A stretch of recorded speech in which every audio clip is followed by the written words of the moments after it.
I saw a video showing that rosemary and cloves helps for hair growth. I'm on my way to the market now to find some of those herbs.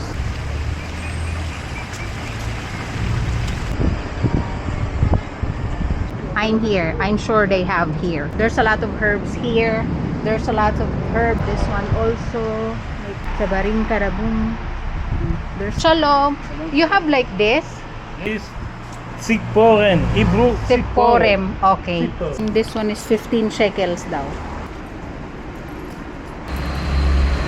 Na 15 shekels. Thank you. Thank you. Bye. Bye bye. Maybe I can try to go inside. This is my first time to go inside of this market.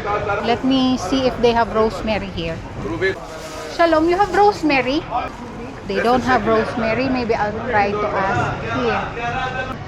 Excuse me, you have rosemary? Rosemary? Yeah. I'm here. I'm trying to find rosemary. Okay. How much is this? Seven. 7. Yee, rosemary. There's a lot. Rosemary. Thank you so much. The rosemary cost 7 shekels.